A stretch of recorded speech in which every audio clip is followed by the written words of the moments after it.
Commander Do-1 Park stood at the main window of Earth's Space Command Center, his hands clasped tightly behind his back. The morning sun painted the sky in beautiful orange and pink colors, but he couldn't enjoy it. His tablet had just shown him something that made his stomach turn. 15 massive ships had appeared at the edge of their solar system. "Sir, the alien ships are moving faster now.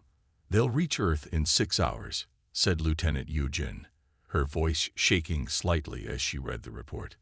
Do-1 took a deep breath. He had feared this day would come ever since humans had successfully tested their first faster-than-light engine 3 months ago. The Galactic Confederation, as they called themselves, didn't like new species joining their space club. "Send the message again," he ordered. "Tell them we come in peace. Tell them we want to talk." Yu-Jin nodded and sent the message. They had already sent it 20 times since the ships appeared. No answer had come back. In another part of the world, Captain Hae-Nul Kim was preparing her ship, the Phoenix, for what might be its last flight. The Phoenix wasn't the biggest or newest ship in Earth's fleet, but it was the fastest. Hae-Nul had spent 5 years as its captain, and she knew every bolt and wire in it. "Captain, all systems are ready," reported her first officer, Jin-Ho. "But," he paused, looking worried, "we're the only battleship left in the Asian sector. All others are trying to protect the American and European space stations." Hae-Nul nodded. She knew what that meant. They were alone in protecting their part of Earth. Her orders were simple but important.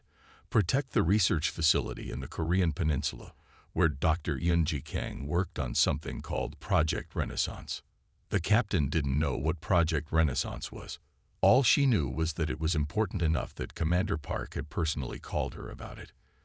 "Keep our shields at maximum power," Hae-Nul ordered. "And Jin-Ho, tell the crew to send messages to their families, just in case." Back at Space Command, Do-1 watched as the alien ships got closer and closer. They were beautiful in a scary way, shaped like giant silver arrowheads with blue light flowing through them. Each one was bigger than Earth's largest city. His tablet beeped. Finally, a message from the aliens. "To the leaders of Earth, Do-1 read out loud. Your species has advanced too quickly.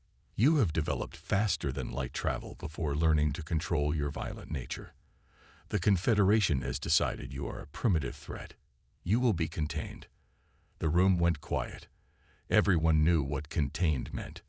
"Sir," Yu-Jin suddenly shouted. "They're launching smaller ships, thousands of them." Do-1's training kicked in. "Launch all our ships. Call back everyone from Mars and the Moon. Get our ground defenses ready." He grabbed his communication device. "This is Commander Park to all Earth forces. Protect our people, whatever it takes." The next few hours were chaos. Earth's ships fought bravely, but they were like toys against the alien vessels. The Phoenix, under Hae-Nul's command, shot down 12 enemy fighters, but for each one they destroyed, 20 more appeared. Dr. Kang's facility sent an urgent message. "Project nearly complete. Need more time." Hae-Nul gritted her teeth as another explosion rocked her ship. "How much damage can we take?" she asked her engineer. "Shields at 40%, Captain. 2 engines damage. We can still fight, but not for long." She looked at her screen. 30 enemy fighters were heading toward Dr. Kang's facility. The Phoenix was the only thing standing between them and whatever secret project was down there. "Jin-Ho, get everyone to the escape pods," Hae-Nul ordered. Her first officer started to protest, but she cut him off. "That's an order. I'm going to buy them some time." Once her crew was safe, Hae-Nul turned her ship toward the enemy fighters. The Phoenix might go down, but it would go down fighting. At Space Command, Do-1 watched as humanity's defenses fell one by one. The moon base was gone. The Mars colony had gone silent. Space stations were falling from the sky like shooting stars. "Commander," Yu-Jin called out, her voice surprisingly calm. "Dr. Kang is on the line. She says it's urgent." Do-1 took the call. Dr. Kang's face appeared on his screen, her lab coat dirty and her hair messy. "Commander, we did it. Project Renaissance is ready." But she looked over her shoulder as an explosion shook her lab. "We need time to hide it. Captain Kim is buying us that time, but she won't last long." "What is Project Renaissance?" Do-Won asked. After all this, he needed to know. "Hope, Commander. A way to fight back. But not today. Today we lose, so tomorrow we can win." Another explosion rocked her lab. "Promise me you'll find my daughter, Jia. She knows how to finish what I started." The screen went black. Moments later, Do-Won's tablet showed a massive explosion at the facility's location. The Phoenix, which had been protecting it, was hit by 3 enemy ships at once. The proud ship broke apart, but not before its actions had given Dr. Kang the time she needed. Do-Won closed his eyes for a moment. When he opened them, they were full of determination. "Commander," Yujin said softly, "what do we do now?" Do-Won looked at the chaos around him, then at the picture of Earth on the main screen. It wasn't over. Dr. Kang had said it herself. Today they would lose, but tomorrow they would win. "We survive," he said firmly. "We protect as many people as we can. We remember this day, and we prepare for tomorrow." As the sun set on humanity's darkest day, the alien ships began their final attack.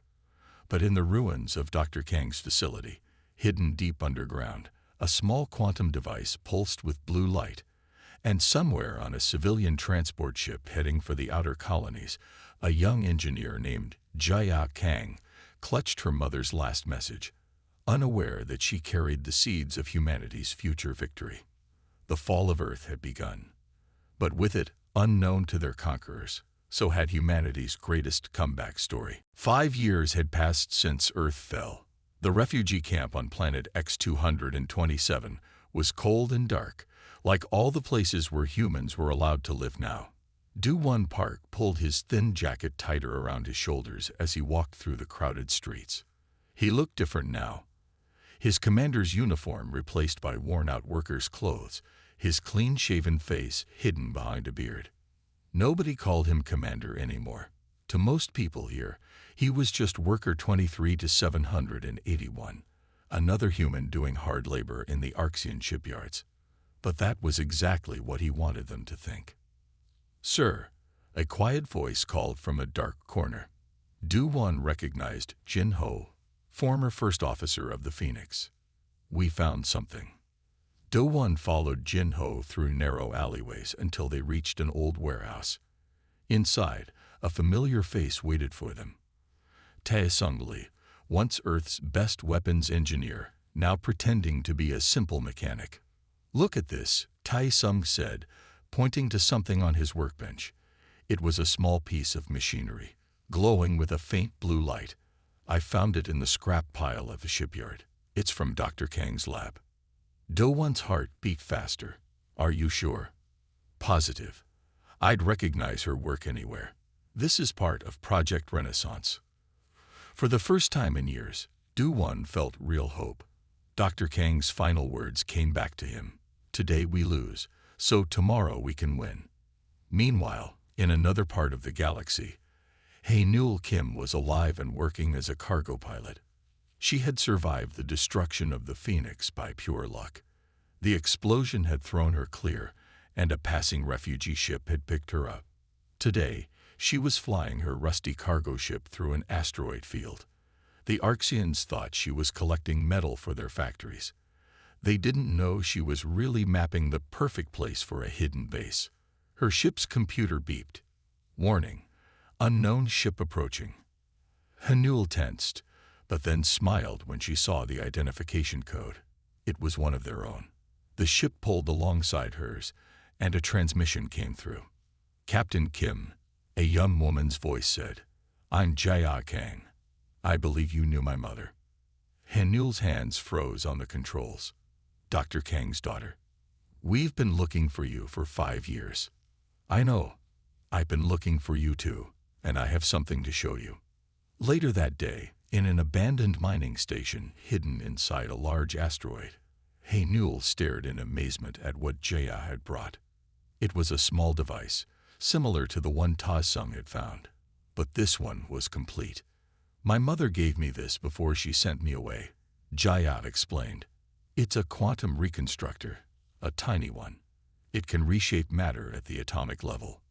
Watch. She placed a piece of scrap metal in the device. The metal glowed blue, then changed shape, becoming smoother and stronger. This is just the beginning, Jaya said. With a bigger version, we could build anything from space junk. Ships, weapons, even whole stations. Like turning garbage into gold, Newell whispered. Exactly. But I need help. I need resources and people who know how to build ships. Newell smiled. I think I know just the people. Over the next few months, their plan came together piece by piece. Newell's cargo runs became more frequent, each time bringing essential parts hidden among legitimate cargo. Do-Won and Jin-Ho started recruiting trusted workers from the refugee camps, especially those with engineering or military experience. Tai-Sung worked on combining Dr. Kang's technology with his weapon designs. The asteroid base grew slowly but steadily. They named it Phoenix Nest, after the ship that had protected Earth until the end. Jaya worked tirelessly, improving her mother's design. Every piece of space junk they collected became valuable material in their hands. But it wasn't easy. The Arxians watched the humans closely, always suspicious. One day, an Arxian inspector almost discovered their secret during a routine check of Newell's cargo ship. Your ship seems to be using more fuel than normal, the inspector said, his silver skin gleaming under the hangar lights. Newell kept her face calm. Old ship, sir. Not very efficient. Inside, her heart was racing. Hidden in a secret compartment were crucial parts for Jaya's larger quantum reconstructor. The inspector looked at her with his 3 eyes. Perhaps we should do a deep scan. Just then, another cargo ship crashed into the hangar's entrance. In the chaos that followed, Newell managed to slip away. Later, she learned that Jin-Ho had arranged the distraction. Back at Phoenix Nest, Do-Won received an urgent message from Earth. Some humans were still hiding there, watching the Arxians. They reported that the aliens were building something big, a new type of control system to watch humans even more closely. We need to work faster, Do-Won told his team. Once that system is active, moving around will be much harder. Jaya nodded, dark circles under her eyes from working long hours. The main quantum reconstructor is almost ready. Once it's working, we can start building our fleet. Tai-Sung showed them his latest designs. I've been studying Arxian ships. Their weakness is their power distribution system, if we can disrupt it. How long? Do-Won asked. 2 months to build the first ship, Jaya said. Maybe less if we get all the materials we need. Newell stood up. I'll get you those materials. But we'll need a bigger distraction than last time. They planned their biggest operation yet, while Newell and several other pilots created a confusion of crossing cargo paths in the busy lanes near the Arxian shipyards. Do-Won led a team to borrow a whole abandoned cargo ship. The Arxians had left it for scrap, not knowing that in Jaya's hands, even this piece of junk would become something amazing. The plan worked, but it was close. 2 of their pilots were arrested, though the Arxians couldn't prove anything. The resistance movement had to go even deeper underground. But they had what they needed. In the heart of Phoenix Nest, Jaya's quantum reconstructor hummed to life, its blue glow filling the main chamber. The first piece of junk went in. An old satellite dish. What came out was a perfectly formed ship's sensor array, better than anything Earth had ever built. It works, Jaya whispered, touching the smooth metal. Mom, it works. Do-Won put a hand on her shoulder. Your mother would be proud. Now let's build ourselves a fleet. As the quantum reconstructor continued its work, transforming space junk into advanced technology, hope spread through the hidden human resistance. The Arxians had no idea that their garbage was becoming humanity's greatest weapon. In his private quarters, Du-Wan looked at an old photo of Earth taken on that last day. "Hold on," he whispered to his home planet. "We're coming back. And this time, we're bringing something they've never seen before." The seeds of revolution had been planted. Now, they just needed time to grow. Deep inside Phoenix Nest, Jia Kang stood before her mother's quantum reconstructor. The machine filled the room with its soft blue light, humming quietly as it worked. 3 months had passed since they'd built it, and now it was time for their biggest test yet. "Are you sure about this?" Newell asked, standing beside her. "We've never tried to make anything this big before." Jia nodded, her fingers moving quickly over the control panel. "The math works." Mom's notes were clear. "There's no size limit to what we can transform. We just need enough power." They were attempting to turn an entire abandoned space station into their first real warship. If it worked, they would have a vessel bigger than anything humans had ever built before. Tae-sung walked in, carrying his latest designs. "The power systems are ready," he said. "I've added some ideas I got from studying Arxian technology. Their ships use energy in a very wasteful way. We can do better." Do-Won watched from the observation deck above. In the 5 years since Earth's fall, he had seen many failed experiments, but something felt different this time. Maybe it was the confident look in Jaya's eyes, so much like her mother's, or maybe it was the way the quantum reconstructor's light seemed stronger than ever before. Beginning transformation sequence, Jaya announced, "Power at maximum." The blue light grew brighter, filling the massive construction bay. The old space station, a huge piece of junk they'd spent weeks secretly collecting, began to glow. At first, nothing seemed to happen. Then, slowly, the metal started to move. It was like watching water flow, if water could move in every direction at once. The station's old solar panels melted and reformed into smooth hull plates. Broken corridors reconstructed themselves into weapon systems. Damaged life support units became advanced engines. "It's beautiful," Newell whispered. The process took 6 hours. When it was done, the ship that floated in their construction bay looked nothing like the rusted station it had been. Its hull was dark and smooth, with lines that seemed to bend light around it. The weapons were hidden beneath seamless panels, and the engines glowed with a soft purple light. "I give you the Phoenix Reborn," Jaya said proudly. "Everything we learned from the Arxians, everything my mother discovered about quantum physics, it's all in there. And the best part." She pressed a button on her control panel. The ship disappeared. "Where did it go?" Jinho asked, alarmed. "It's still there," Tae-sung explained, smiling. "The quantum reconstruction changed the hull at the atomic level. It doesn't reflect light the way normal matter does. To any normal sensors, it's invisible." Do-Won came down from the observation deck, his eyes wide with wonder. "Can we make more?" Jaya nodded. "Now that we know it works, we can make as many as we want. Every piece of space junk becomes a potential ship. Every broken satellite can become a weapon. The Arxians throw away enough material every day to build us a fleet." But their success brought new challenges. The Arxians weren't completely blind. They had noticed that some of their space junk was disappearing. They increased patrols around their scrapyards and began checking cargo ships more carefully. Newell had several close calls while smuggling materials. During one run, an Arxian patrol ship followed her for 6 hours. She had to fly through an asteroid field at dangerous speeds to lose them. Another time, she only escaped because Tae-sung had installed a special device that made her ship look like it was breaking apart. "They're getting suspicious," she reported during a meeting. "We need to work faster." Jaya had an idea. What if we didn't have to steal their junk anymore? What if we could use anything? Asteroids, space dust, even radiation.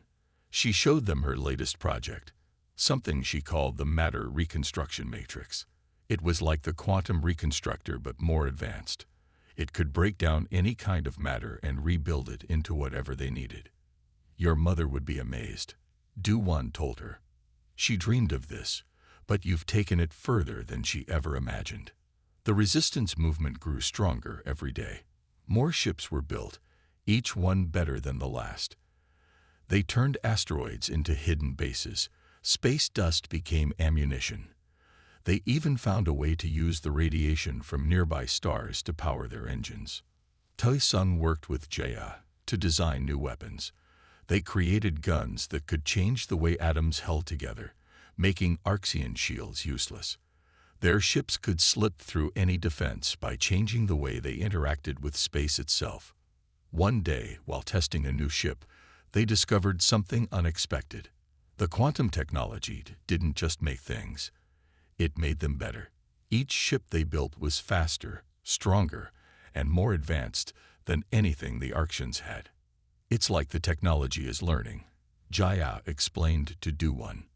Each time we build something, the quantum field remembers what worked best. It's evolving. They kept their growing fleet hidden in quantum pockets, spaces that existed between normal space. The Arxians' science couldn't detect these places. To them, there was nothing unusual about this remote part of space. But the humans couldn't hide forever. During a routine patrol, an Arxian scout ship got too close to one of their quantum pockets. For just a moment, their sensors picked up something strange. They didn't know what they had seen, but they knew something was there. They'll send more ships to investigate. He Newell warned during an emergency meeting. We're not ready for a full fight yet. Maybe we don't have to fight, Jaya said. She showed them a new design, a ship that could change its quantum signature to look like natural space phenomena. We can hide in plain sight, make them think they're chasing sensor ghosts. The plan worked. When the Arxian investigation fleet arrived, all they found were what looked like normal space storms and radiation clouds. But inside those clouds, humanity's new fleet grew stronger.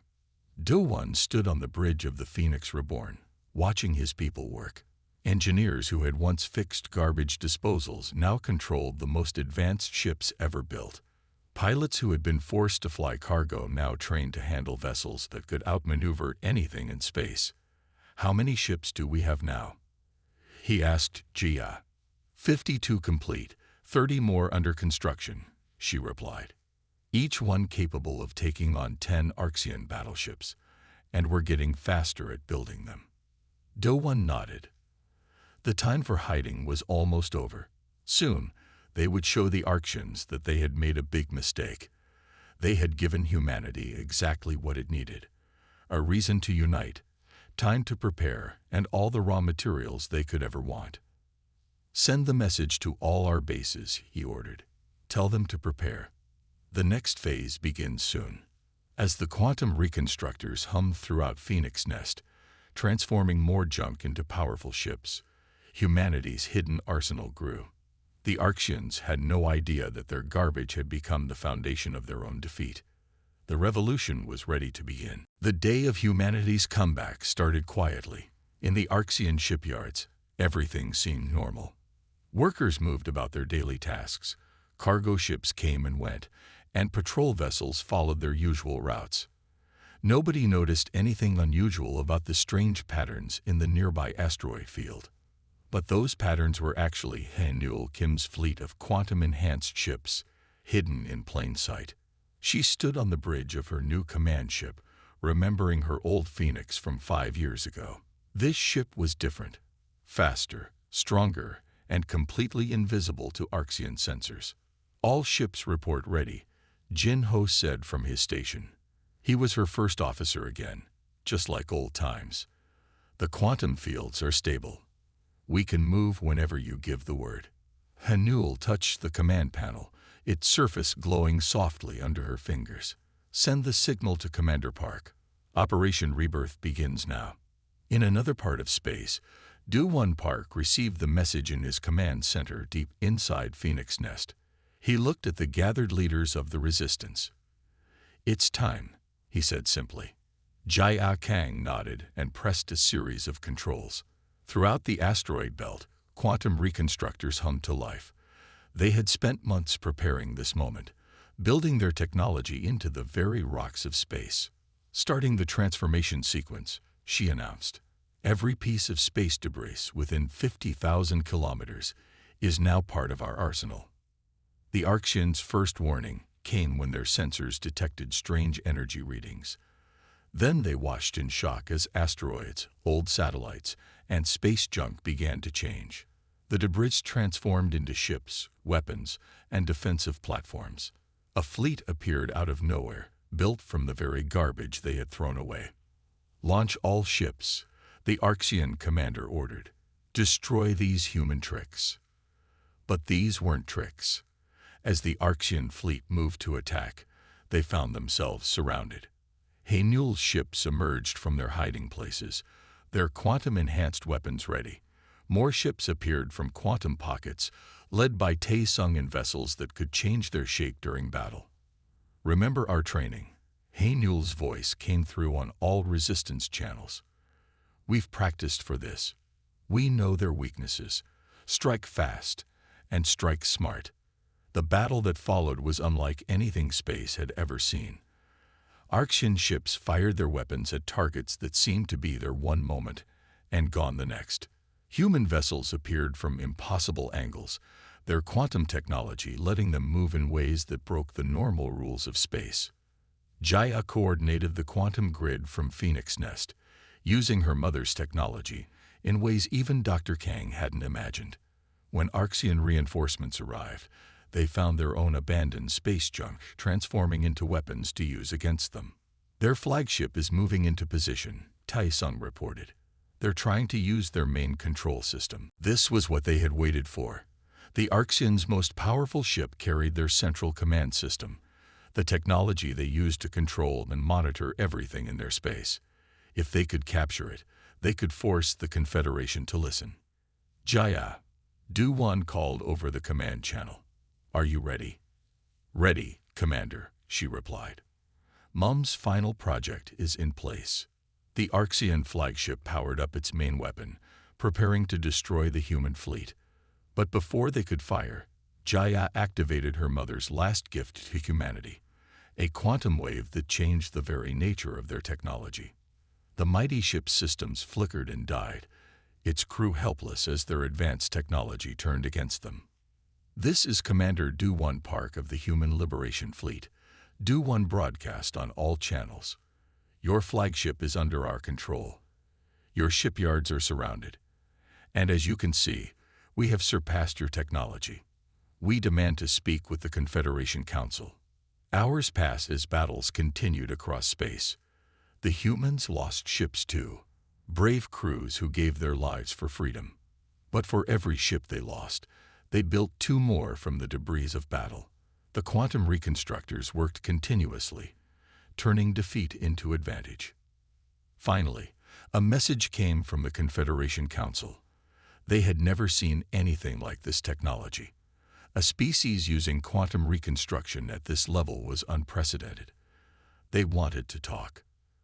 Haenul smiled as she watched Arxian ships retreat from her position. "Send word to all ships," she ordered. "Hold positions, but do not fire unless fired upon. We're not here for revenge." In Phoenix Nest, Jaya looked at the quantum reconstructor that had started it all. The small device her mother had given her years ago still worked, its blue light steady and strong. "We did it, Mom," she whispered. "We found a way to fight back without becoming like them." The peace talks lasted for days. The Confederation was forced to recognize that humanity had grown beyond their expectations. They couldn't be treated as primitive anymore, not when they had developed technology that the Arxians barely understood. 1 week later, Du-1 stood before the Confederation Council. Behind him, through the massive windows of the council chamber, Earth glowed blue and beautiful. "We signed this treaty not as defeated people seeking terms," he said, "but as equals offering partnership. The new Earth Accord will guarantee our independence and our right to develop our own path among the stars." The council leader, an Arxian whose silver skin had dulled with age, nodded slowly. "We underestimated humanity's potential," he admitted. "We saw your rapid advancement as a threat. Instead, you have shown us that true civilization is not about controlling progress, but about finding new ways to grow." After the signing ceremony, Hay Newell found Jaya standing at a window, looking out at the quantum-enhanced ships that now protected Earth. The fleet was growing larger every day as more people learned to use the technology. "What will you do now?" Hay Newell asked. Jaya smiled. "Keep building. Keep improving. Mom's technology can do more than make weapons. We can use it to clean up space, build new homes, explore further than anyone has gone before. We turn their junk into our strength. Imagine what we can do with real resources." Do-Won joined them, looking tired but happy. "The Confederation has agreed to share their star maps," he said. "There are other species out there who were contained like we were. They're asking for our help. And we'll help them," Hay Newell said firmly. "Because that's what humans do. We fall down, we get back up, and we bring others with us." As the sun rose over Earth for the first time in 5 years without Arxian ships blocking its light, humanity looked to the stars with new confidence. They had proven themselves not just survivors, but innovators, not just fighters, but builders. They had turned garbage into greatness, defeat into victory, and enemies into allies. And this was just the beginning. The story of humanity's rise from junk to juggernaut would be told across the galaxy for generations to come.